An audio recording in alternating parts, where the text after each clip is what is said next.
Welcome to Allies or Enemies. I'm Jess. And I am Shawn, and today we are kicking off our top 100 favorite games. This is the 2024 edition, and we do this every year. It's always a super fun way just to kind of check back in, see what we still like, see what new ones got in there, what old ones dropped out of there, what is the movers and shakers up and down the list. And last year, I got to kick things off. So this year, Shawn will start it off and we'll get right to it. My number 100 is Courtesans. And this one was like a right at the wire decision. And it's because we were just at a thing today, actually. And we're playing a whole bunch of little quick games with different people. And this is the one that I wanted to pick every single time. Every time it was my choice. And it's been like that for like a month or so. This game has really charmed me. And it's super, super simple card game. So you've got 3 cards. Each turn you put one in the middle, give one to someone else, put one in front of yourself. That's it. I just taught you the whole game. But when you put them in the middle, if you put them above the queen, it means the queen likes them. They're in favor. If you put them below, it means she doesn't like them. And whatever you've got is going to be impacted by that. So if it's out of favor, you're going to lose a point for every one of that kind of card. If they're in favor, you're going to gain a point for every one of that kind of card. So simple, but so mean. So mean. Fun. Because you got to give a card to someone else each time. You're always trying to tank those cards and give away the mean cards. And sometimes you got to give nice cards too, though. It's super clever. You can teach it in like a minute.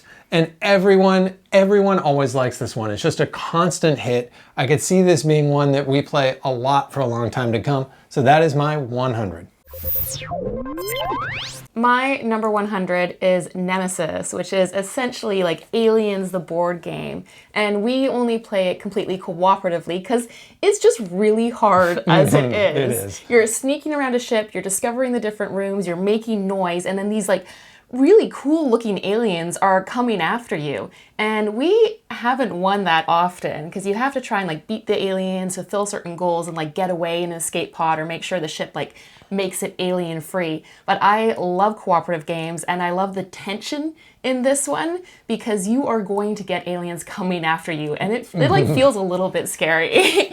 And so the immersiveness experience of it makes it my number 100. My number 99 is Isle of Cats. And Isle of Cats, I love the theme because the theme is there's a bunch of cats on this island. This guy's gonna come and burn down this island, this jerk. And you gotta get the cats off the island. But cats are a pain in the butt. So the cats don't wanna come off the island. So you gotta like put them in baskets, sneak them onto your boat. And how it works is it's kind of this cool mix between card drafting and then polyomino placement.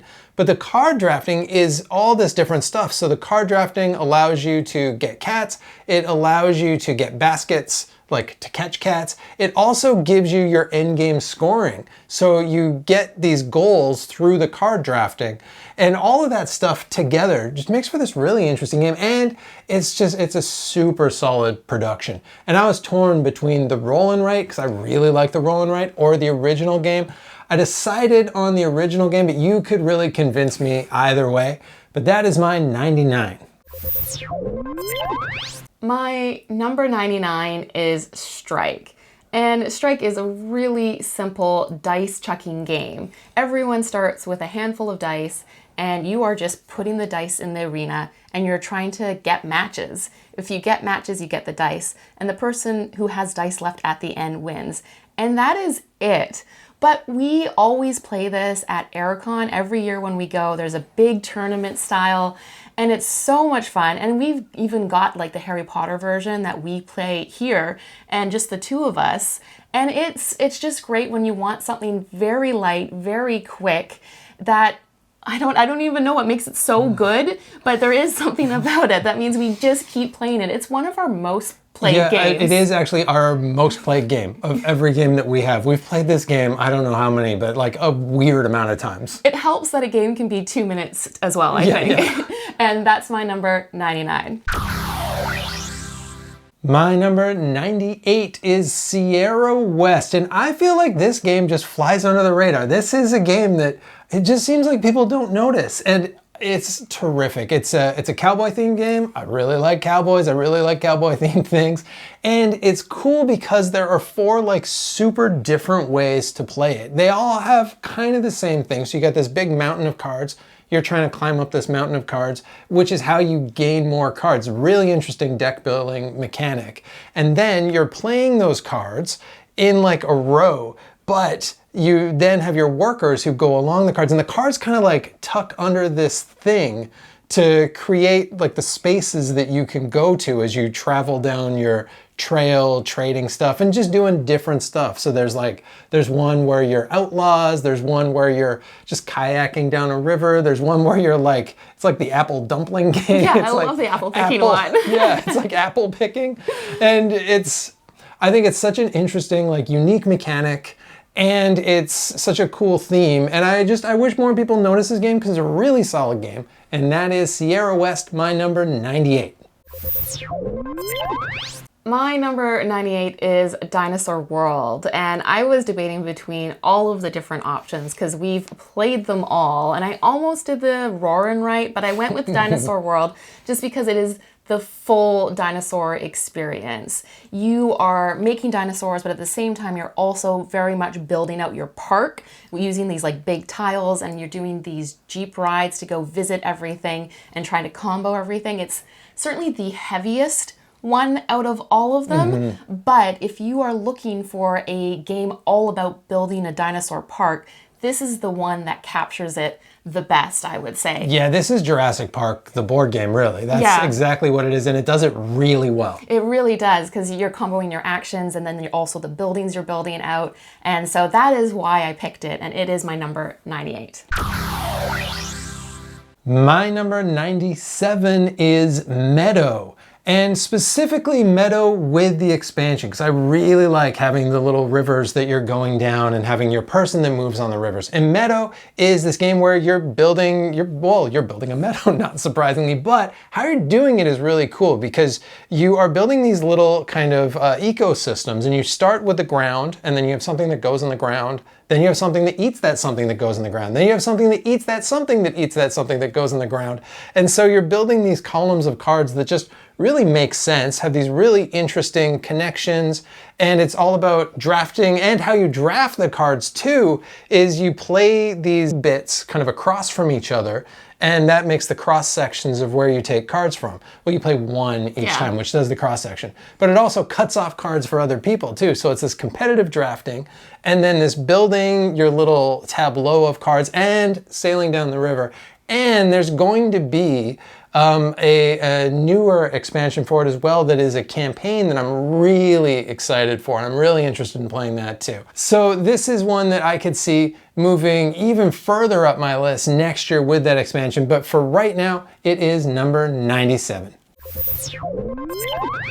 My number 97 is The Crew Mission Deep Sea, and this is a cooperative trick-taking game. And I specifically really like the 2-player version because that's basically the only way we've played it. It is the only way. We've never played this the way it's meant to be played. We've only played the 2-player variant. Yeah, and so at 2 players, you each are in control of your cards, but there is a 3rd player that gets set up where you can both see like half of the cards, and I think that makes it a little bit more strategic.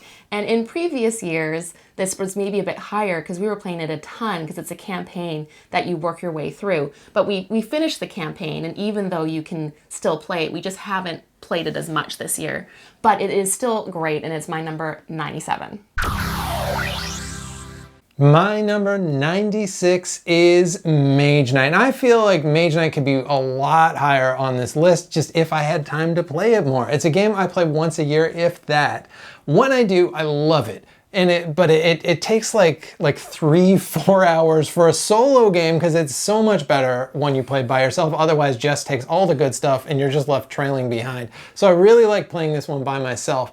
but I always forget all of the rules, and the rule book's a bit of a pain in the butt. So it takes me like an hour to relearn it. Then I play the whole thing, and then I love it, and I'm like, oh, I'm gonna play this all the time. And then I don't find time for it for another year. But man, for me, this is the best like quest game. It really feels like you're going on a quest, you're building up stuff, you're fighting monsters, how you're like building up your deck, how you're manipulating your deck, how you're using your different like arcana and stuff. So clever. This is a genius game. It's just, I just don't play it enough, and I wish I played it more, but I still really love it, and it is at 96. My number 96 is the networks, and I just love the theme of the networks. You are TV executives trying to program the best lineup of shows. So you're getting different types of shows like comedies and science fictions, you're recruiting stars, you're programming different types of advertisements. And the theme feels so different from anything else we have. And it's pretty like tongue-in-cheek as well, because it's definitely giving nods to TV shows you're familiar with. And I really like it, especially with the expansion, because it adds asymmetry. So you can like play a little bit differently when you play based on the different types of network executive you are. And it is my number 96.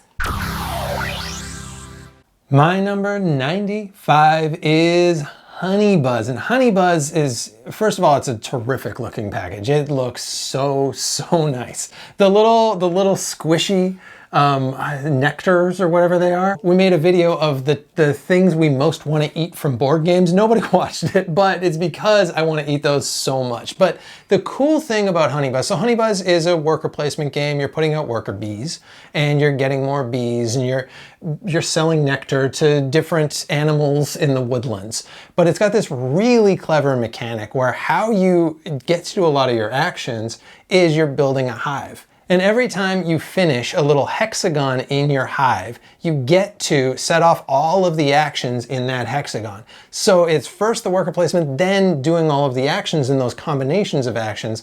And it's just a really cool mechanic that I haven't seen in anything else. And just making those little squishy nectars are great. And the bees are so great. There's just so much to like about this game. And that is why it is my 95. My number 95 is Nar, which is a Viking card game. And in Nar, you are building these little mini engines by recruiting the different Vikings. But the interesting thing is, in order to score points, you have to like give up your Vikings to be able to get the point scoring cards. And so I just love it when part of the mechanic is to build the engine that you then have to dismantle. And it does it so well because it's a race to 40 points. So I'm constantly debating between like making my engine stronger and stronger for a big payoff. But in the meantime, everybody else is kind of creeping along point by point, getting further ahead. And you get going fast too. Like that race builds up quick. It really does. And the end can come so suddenly, but it times it like just perfectly, and it makes it my number 95.